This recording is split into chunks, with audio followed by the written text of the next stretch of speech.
estuvimos hablando, el título de la predicación era Ora por tus decisiones para que no tengas que orar por tus consecuencias. Estuvimos hablando unos 20-25 minutos sobre este tema. Yo voy a dedicar 3 minutos para repasar un poquito lo que hablemos y ahí ya comenzamos con lo que no hablemos, con la segunda parte de este mensaje. Yo estaba hablando sobre los cristianos. Tenemos siempre, ante las diferentes situaciones que nos enfrentamos, tenemos que preguntarle al Señor, ¿qué haré? ¿Qué tengo que hacer? Yo no sé si esto usted lo hace, yo lo hago constantemente. Señor, ante esta situación, ¿qué hago? ¿Qué tengo que hacer? Hablábamos, algunas de las personas que preguntaron, dijeron, ¿qué haré?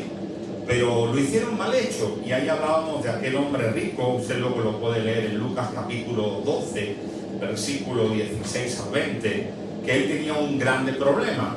Había cosechado tanto la cosecha de ese año que tenía para vivir muchos años, y el problema de él es que no tenía granero suficiente para guardar toda la cosecha. Y él dijo, ¿qué haré? Pero no le preguntó a Dios, se preguntó a sí mismo, y él dijo, ya lo sé, los derribaré estos graneros que tengo, los haré más grandes, pondré toda la cosecha y entonces voy a vivir años y años disfrutando de lo que he cosechado. Pero ahí interviene Dios y Dios le dice, necio o tonto o ignorante, estás hablando, estás pensando eso y no sabes que esta noche van a pedir tu alma, te vas a morir. Y ya no le dio tiempo de orar por sus consecuencias, porque sus consecuencias le llevaron pues a la muerte, ¿verdad? Hablaba también sobre ese hombre, ese joven, que le preguntó algo muy importante al Señor. Luego tú lo puedes leer, usted lo puede leer en Mateo 19-16, que le dijo, maestro, lo reconoció como maestro, le dijo, ¿qué haré para heredar la vida eterna? Y Jesús le dice, bueno, no adulteres, no mientas, honra a tu padre, a tu madre, y ama a tu prójimo, ama a Dios sobre todas las cosas y ama a tu prójimo como a ti mismo. Y él dijo, eso lo hago desde mi juventud.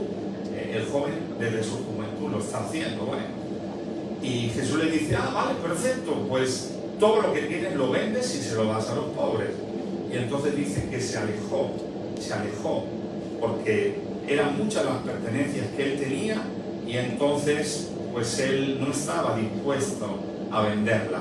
La pregunta era buena, era excelente, ¿qué haré para heredar la vida eterna? La respuesta era mejor, Jesús le dice lo que tiene que hacer, pero él dice que ama a su prójimo como a sí mismo y no está dispuesto a compartir lo que él tenía con los pobres. Entonces eso le faltaba ese amor, ¿verdad? Y por último estuvo hablando de Saulo cuando va en el camino de Damasco. Decíamos, porque a veces nos confundimos, no sabemos si iba en caballo, en burro, en carro o andando, pero él ve, contempla la gloria de Dios y se postra, cae al suelo, y entonces él le dice, Señor, ¿qué haré? Luego tú lo lees ahí en el Hechos 22:10, que Saulo le dice, Señor, ¿qué haré? Y él le dijo, bueno, levántate, ve a Damasco y ahí se te va a decir lo que tienes que hacer. Él estaba ciego, por lo cual necesitó la ayuda de otro para ir a Damasco. Y yo decía, qué importante es pedir ayuda cuando la necesitamos, sí o sí. Y ahí llegó a Damasco y el profeta, el siervo de Dios, Ananías, oró por él y dejó de ser ciego y ahí se bautizó. Eso es lo que hablemos a grosso modo, muy reducido.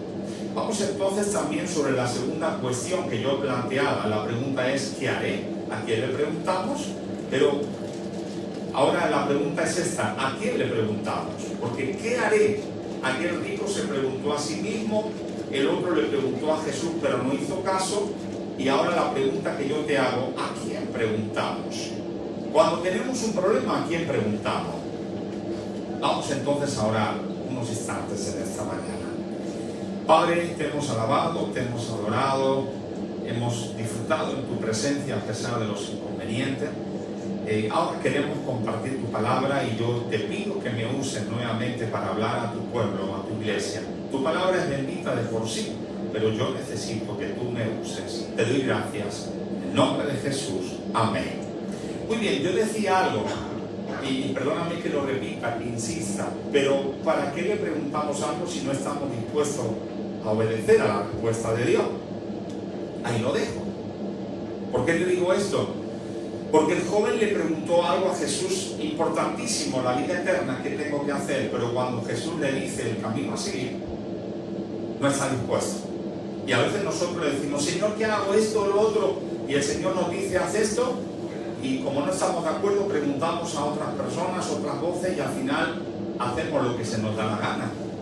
Diga, ay, si no puede decir aleluya, sonríe, aunque no le vea, pero por fe los ojos le cambian, ¿verdad? Ahora, ¿a quién preguntamos? Voy a poner algún ejemplo de alguien que preguntó a las personas incorrectas. Por ejemplo, libro de Mateo 27, 22. Ahí sale un personaje muy conocido por todo y es Pilato. ¿A quién preguntó? ¿A quién consultó? Mateo 27, 22 dice, Pilato les dijo, ¿qué pues haré de Jesús? Llamado el Cristo, y todos le dijeron, sea crucificado. ¿Quién todo? Bueno, los que lo habían entregado. ¿Por qué no le preguntó Pilato a sus discípulos, a los discípulos de Jesús? O a la madre de Jesús, a María, o a María y a Lázaro y a Marta. No, él le preguntó pues a las personas incorrectas. ¿A quién pregunta para tomar decisiones sobre Jesús? Porque esto es muy importante, hermano y hermana. Yo hablaba la importancia que tienen los padres ahora que nuestros hijos son pequeños de poder escuchar. ¿Cuántas veces nos preguntan? Nunca has ido con tus hijos pequeños y vas conduciendo y te dicen, ¿cuánto falta para llegar? ¿Y cuánto falta para llegar? ¿Y cuánto falta para llegar? Y se pasan, pues, ¿cuánto falta para llegar? Todo el camino, ¿verdad? Es importante valorar esos momentos, pero también, hijos, valorar a vuestros padres.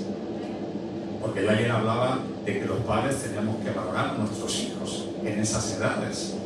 Pero valorar a vuestros padres porque le podéis preguntar cuando no estén, ¿qué vas a hacer? No hemos tal vez valorado sus consejos, no hemos valorado lo que ellos nos enseñan.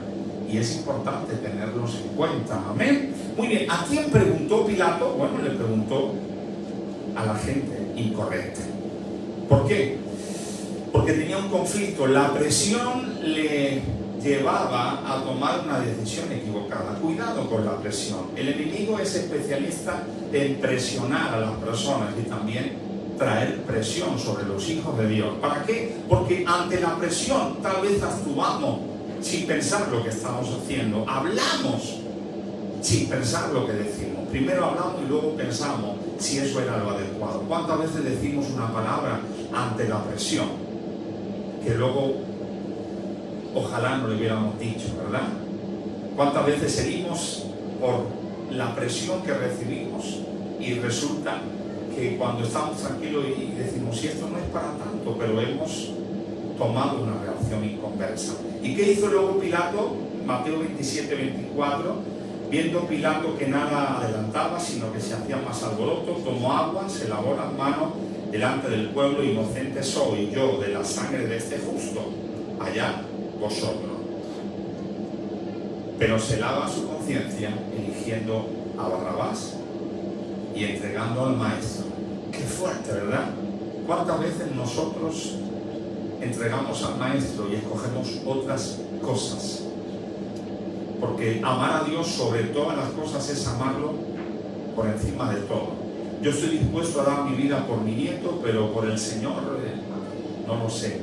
Yo estoy dispuesto a dedicar horas extras a mi trabajo, a mi familia, pero tal vez al Señor le digo, no, Señor, yo sábado o domingo, y como tú dijiste, es un día de descanso, de reposo, al principio era el sábado, luego en hecho vemos que el domingo, pues yo dedico estas horas y ya está.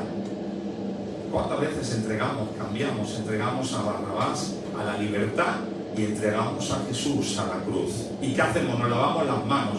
¿Qué es lavarse las manos? Poner excusas. Yo me lavo las manos. Señor, tú me conoces, Señor, tú sabes que yo soy fiel en los diezmos, en las ofrendas. Tú sabes que yo oro, que yo presento la noche. No se trata de eso, hermano. Se trata de siempre poner a Dios, a Jesús en primer lugar. ¿Puedes decir aleluya? Aleluya. Un rey llamado Roboán, Primera de Reyes 12, vamos a leer el versículo el 10, el 13 y el 14. Dice, entonces los jóvenes que se habían criado con él le respondieron diciendo, así hablarás a este pueblo que te ha dicho estas palabras. Tu padre agravó nuestro yugo, mas tú disminúyenos algo, así les hablarás. El menor de los dedos de los míos es más grueso que los lomos de mi padre. Y el rey respondió al pueblo duramente, dejando el consejo de los ancianos le habían dado, y les habló conforme al consejo de los jóvenes, diciendo, mi padre agravó vuestro yugo, pero yo añadiré a vuestro yugo. Mi padre os castigó con azotes, mas yo os castigaré con escorpiones. Un joven, rey, Roboam, tiene un conflicto, ha muerto su padre, está gobernando él, y le dice el pueblo, oye, tu padre nos estaba dando ahí con muchos impuestos, baja un poquito para que podamos respirar. Y él pide primero consejo, versículo 6, pide consejo a los ancianos que habían estado aconsejando a Salomón. Y los ancianos le dicen, oye, pues sí, ¿por qué no? Entra con gracia y se puede sustentar el reino bajando los impuestos, hazlo y así vas a caer en gracia con el pueblo y vas a tener la autoridad, vas a tener la alegría de que ellos te sirvan. Y él, como que esa respuesta no le pareció la correcta. ¿Cuántas veces nos dan una respuesta correcta? Pero como no es la que nosotros queremos, vamos a buscar otra respuesta. ¿Y qué hizo? Fue hablar con sus amigos, con los jóvenes. Le dijo, oye, pasa esto, ¿qué hacemos? Y los jóvenes dijeron, no, si tu padre ponía una carga, tu dedo va a ser mucho más grande que el lomo de tu padre. Si tu padre les azotaba, tú con escorpiones. ¿Y él qué hizo? Bueno, hizo lo que él quería y buscaba la justificación, el respaldo. Quiero decirte algo, hermano y hermana, qué importante es obedecer a Dios, aunque no lo entendamos, aunque en el consejo que se nos dé tal vez estemos perdiendo. Los que obedecemos a Dios siempre ganamos, siempre. Tal vez aparentemente no, pero siempre vamos a ganar, porque prefiero estar en una cueva con Dios que en un palacio sin Dios. Prefiero la bendición de Dios en la obediencia que cualquier bendición humana en la desobediencia. No sé usted, pero las cosas nos irían mejor si tuviéramos personas de testimonio puestas por Dios para que puedan aconsejarnos. ¿Salomón era sabio? 4 personas han dicho que sí. ¿Salomón era sabio? Dice la Biblia que era un fenómeno, que era el más sabio de todos los reyes y el hombre más sabio por muchísimos años. No sé si ha habido otro más sabio nacido, con excepción de Jesús, ¿verdad? Él tenía consejeros. Versículo 6, usted lo puede leer. Eran ancianos que aconsejaban a Saúl. Todos necesitamos consejeros, el pastor y la pastora también. ¿Por qué? Porque en ocasiones hay decisiones importantes que tomar y la Biblia nos enseña que hay que tener buenos consejeros, pero consejeros buenos, hermanos, que no nos digan lo que queremos escuchar, consejeros que nos digan palabra de Dios, lo que Dios quiere decirnos, amén. ¿Qué sucedió entonces con este rey? Bueno, pues que fue quitado. ¿Por qué? Por no escuchar a los consejos que le dieron las personas adecuadas. Y quiero ir a Primera de Crónicas, capítulo 10, versículo 13. Vamos a hablar de Saúl. Aquí hay un versículo un poco controvertido que vamos a tratar de aclarar. Primera de Crónicas 10, 13, 14. Así murió Saúl por su rebelión con que prevaricó contra Jehová, contra la palabra de Jehová, la cual no guardó, y porque consultó a una divina y no consultó a Jehová. Por esta causa lo mató y traspasó el reino a David, hijo de Isaí. Ahí está leyendo conmigo que no consultó a Jehová, ¿sí o sí? Acompáñame a Primera de Samuel 28, 6 y 7. Primera de Samuel 28, 6 y 7. Y consultó Saúl a Jehová, pero Jehová no le respondió ni por sueño, ni por Urim, ni por los profetas. Entonces Saúl dijo a sus criados: buscad una mujer que tenga espíritu de adivinación, para que yo vaya a ella y por medio de ella pregunte. Y sus criados le respondieron: he aquí hay una mujer en Endor que tiene espíritu de adivinación. ¿La Biblia se contradice? No. Lo que está diciendo el escritor, inspirado por el Espíritu Santo, es que Saúl no estaba consultando a Dios. Saúl ya sabía, o él ya quería tomar o había tomado una determinación. Porque el que yo le diga a Dios, Señor, muéstrame, pero mi corazón y mi mente está diciendo, lo que tú me vas a decir me da igual, yo voy a hacer lo que ya quiero hacer. ¿Me explico? Ahora, es curioso, Dios había mandado a través de Samuel y habían quitado a todos los adivinos, curanderos, brujos, hechiceros. Pero ahí había una en Endor, una adivina que tenía espíritu de adivinación. ¿Y le costó mucho trabajo a Saúl encontrarla? No. ¿Por qué? Porque la gente de alrededor era gente que no tenía a Dios, era gente que no buscaba a Dios. Porque enseguida que él dijo, buscarme una divina, Dios no me contesta, buscarme una divina. Personas espirituales, siervos de Dios, le dirían, Rey, ¿qué está usted diciendo? Espere un poquito, tenga de paciencia. Ya le ha pasado a usted cuando Samuel le dijo, y Samuel vivía, que le dijo que no ofreciera sacrificio, y usted lo hizo por no esperar. Samuel le dijo, en tantos días yo vendré, y usted, antes de que se acabara el tiempo, usted ya hizo el sacrificio y vino consecuencias sobre usted. Espérese. Pero esa gente, en lugar de decirle eso, ya sabían dónde había una divina. Cuidado con la gente que nos rodeamos, hermano. Cuidado, cuidado. Esas personas que estaban cerca, en lugar de ser personas benditas o de bendición, eran criados que sabían dónde estaba esa mujer. Ahora, otra de las cuestiones de Saúl, es que no esperaba. ¿Cuánto nos cuesta esperar la respuesta de Dios? ¿Sí o sí? ¿Cuánto nos cuesta esperar la respuesta del Señor? Es que se me acaba el tiempo y tengo que decidir. Pues que pase el tren, ya vendrá otro. No es que es el último tren. No, en Dios, en obediencia, siempre hay más trenes. ¿Por qué? Porque muchas veces nos equivocamos por esa presión. No, pero hay que hacer algo. No, yo le estoy pidiendo a Dios y Dios me va a responder. Dios me va a oír, me ha oído y Él va a actuar en consecuencia. Saúl era una persona que ya había consultado a Dios en el pasado y Dios le había hablado, pero por causa de su desobediencia y por causa de que él no se arrepintió, sino que buscó la justificación de Samuel delante de todo el pueblo, todavía en su corazón estaba ese sello de desobediencia. Y voy rápido porque hay muchos textos para hablar. Un rey llamado Asa, segunda de Crónicas 16:12. ¿Pueden decir aleluya? ¿Pueden decir gloria a Dios?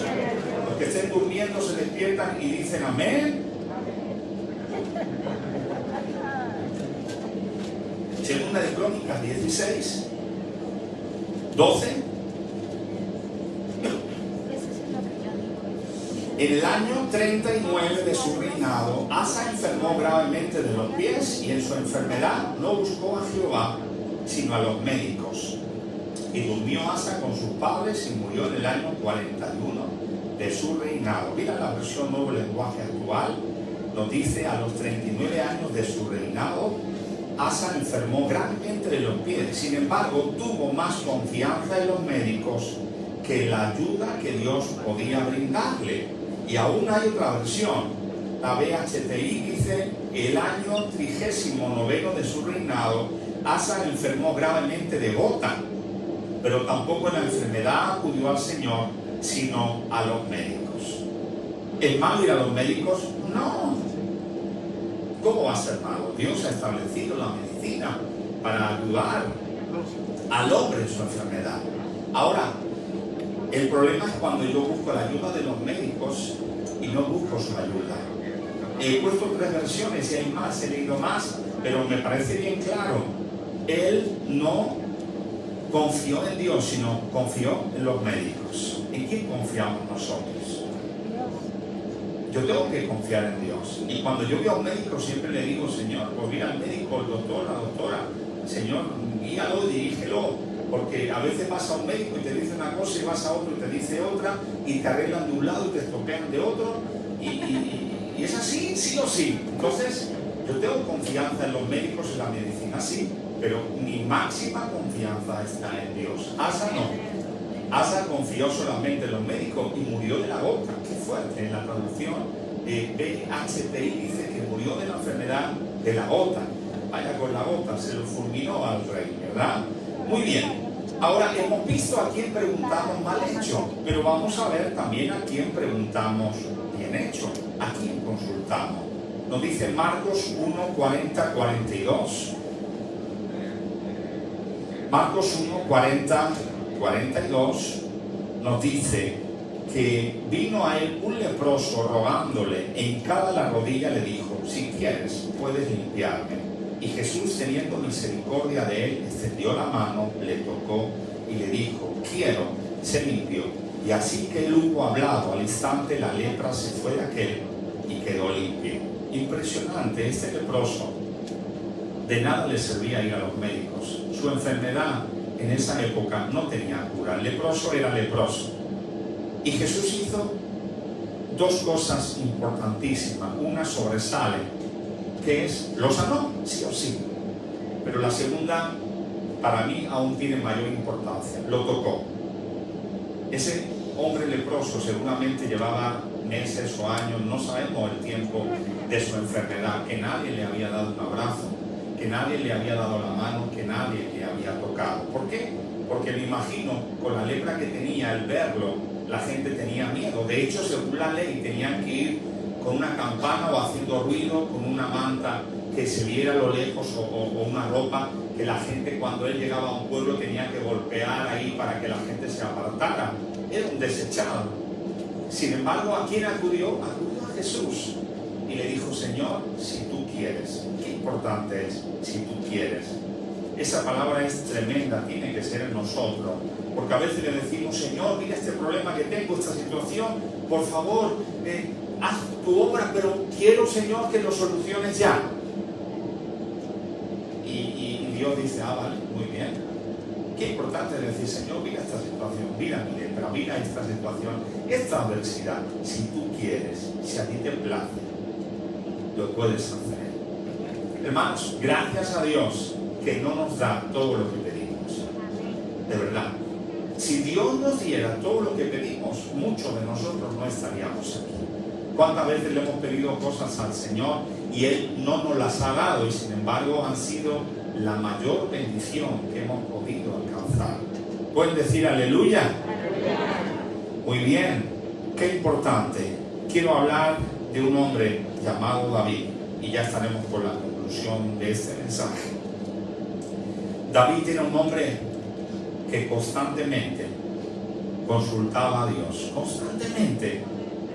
Era un hombre que tenía hambre de consultar con Dios, un hombre que dedicaba siempre la dirección de Dios, y a pesar de eso se equivocó, porque un día que decidió quedarse en su palacio en lugar de ir a pelear, ahí se le fue todo, y ahí, al no tener la dirección de Dios, cayó, pecó con Betsabé, y ya sabemos lo que hizo con su esposo, etc. Pero mira lo que dice Primera de Samuel 23:2. Primera de Samuel 23:2.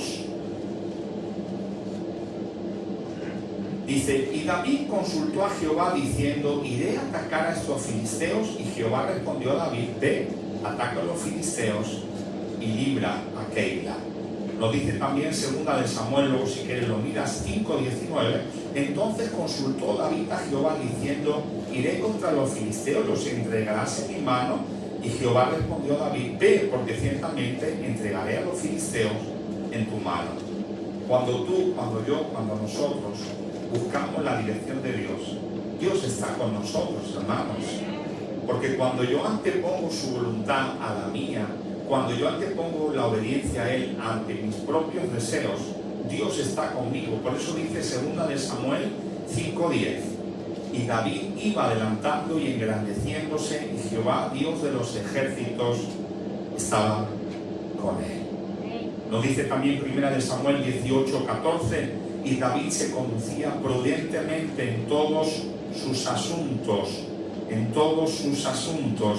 y Jehová estaba con él. Es importante, en todos sus asuntos, porque a veces En mi vida, sí, Señor, haz lo que tengas que hacer, pero en mi familia yo voy a tomar las decisiones que yo quiero. No. En mi matrimonio yo voy a hacer lo que yo veo. ¿Cómo que? No. En todos sus asuntos. ¿Sabes? David tuvo que hacerse pasar en un momento dado por loco. Porque Saúl quería matarlo. A ver, ¿por qué quería Saúl matarlo? Porque había vencido a Goliat y entonces Dios estaba con él. Y dice que David tenía que comportarse dejando caer, perdonen la expresión, la saliva, la baba. ¿Para qué? Para que no lo mataran, para que lo tuvieran como nada. Pero Dios estaba con él. A veces hay que hacerse el tonto, hermano. Perdóname la expresión, pero a veces el tener la razón no es lo importante. ¿Para qué quiero yo tener la razón y que le pueda demostrar a mi hermano y a mi hermana que yo estoy posicionado doctrinalmente mejor que él y él se ha equivocado? Si eso va a hacer que él se enfade, que él se aleje del Señor. Una cosa es cuando hay que defender la doctrina fundamental, hay que se enfade quien quiera. Pero a veces el tener la razón nos lleva a tener conflictos que podemos evitar. Yo quiero concluir, creo que ha quedado bien claro, por un lado, ¿qué haré? Estamos consultando con Dios. Yo te pregunto, ¿estamos consultando con Dios? Porque es importante, hermanos, siempre consultar con Dios. Hay gente que no consulta con Dios y se casa sin la bendición de Dios, sin la dirección de Dios, y luego problemas. Hay gente que toma un trabajo sin la dirección, sin la bendición de Dios, luego problemas. Yo quiero concluir. ¿Cómo era el título del mensaje? ¿Bocadillo de jamón, han dicho? No. ¿Cuál era el título del mensaje?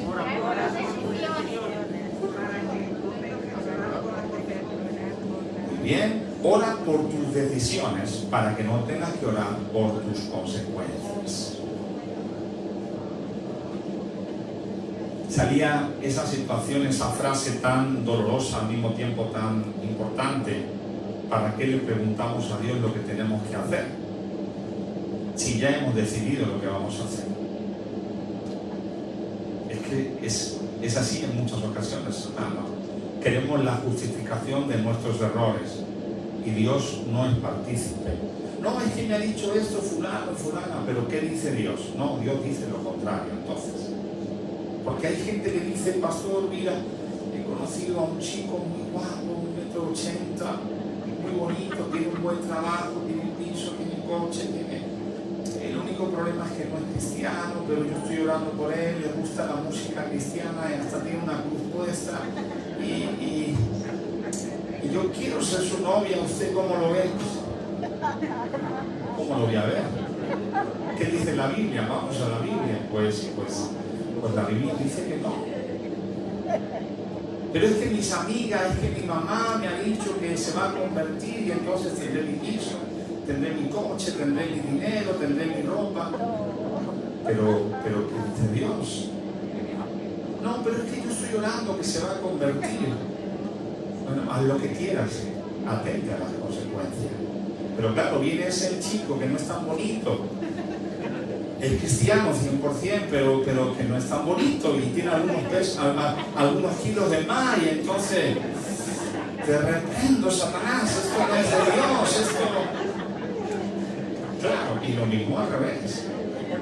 Lo mismo pasa con los muchachos, ¿verdad? Ahí que se fijan en esa persona que tal vez no es cristiana, muy linda, muy bonita, pero claro, y esa muchachita en la iglesia que tal vez no está tan arreglada, que aparentemente pues no es tan bonita. No, esto no. Es un ejemplo. Lo mismo sucede con los trabajos, lo mismo sucede con las amistades. Cuidado con nuestras amistades. Ya hemos visto que ese rey Roboam, las amistades que le rodeaban no eran las amistades adecuadas. Cuidado quien te aconseja, cuidado quien te enseña lo que tienes que hacer. Lo más importante es lo que dice la palabra. Ante esta respuesta que haréis, quiero concluir con lo que dice Jesús en Marcos 1:17. La respuesta que haré Jesús nos dice en Marcos 1:17, y le dijo Jesús, venid en pos de mí y haré que seáis pescadores de hombres. Nos quedamos con la primera parte de Marcos 1:17, venid en pos de mí. Vayamos donde el Señor, hermanos.